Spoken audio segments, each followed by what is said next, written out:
Minisita omuto ow'ensonga ed'eitaka Honorable Persis Namuganza okutolayo empapula yesimbe Speaker wa Parliament Right Honorable Rebecca Itwala Kadaga alinga eyakuba ibale mundoki nga Butya Busoga abayo bakubeti bakumuwa kalulu. Akalulu ka Busoga ka Right Honorable Rebecca Kadaga ife gwe twenda museeke oba abato baliyo oba abakulu baliyo aye mukidi bulungi nga abasoga. Tuife tuliwagira mama waife Kadaga ife abe idinda twena ni district yedindi. Okwogeraku n'ebikonge bya NRM mu gutundutundu guno bavire bakuba nti woyogera ku Busoga obo litegeza Kadaga Butya Persis yena wali kwenda okwida okwetabikamu. Speaker nalinga agemye omumuli ogwa Busoga nagwanike mu ibanga bwovayo iwe nokoboti ndi kujja kugutema oba oli kukoba abantu nti nemberi eyo bonabona abanaida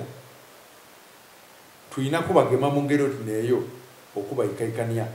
Waziri ono ng'atolayo empapula wale ku kitebe ekya NRM alina ensonga byatukoberedde amutwere okwesimbawo bano de bakubyemu ebituli. Omwana omuto gwe batendeika obulungi mu kibiina kyaife kino ekya okubona nti buli kimu kitambula bulungi especially abaana emisingi emito basobola okusikira banaife abazimbye ekibiina kino. Persis Namuganza bwavaayo n'alida n'akoba nti ali kutoola mama wange nti abakaire baveeyo yali baire nga yatoolayo Museveni. Omukaire bwali muwanda kweirusu mu future tulijja naye but for now buli muntu alina akalulu ka mukaire Right Honorable Speaker of Parliament. Nkobye niwe kuba kwogeraku n'abanamateeka abakwire bakobye emirimu gya Kadaga bagibonaku ayejja Namuganza tijiboneka.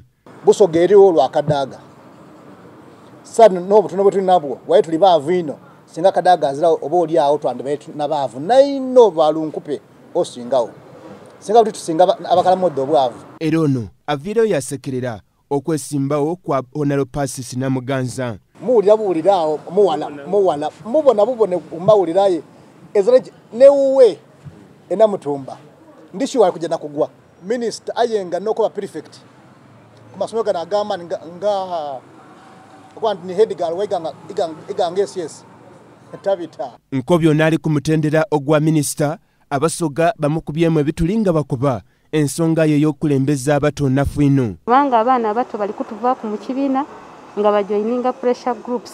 Akali wala nga byakuba ati muto akali muto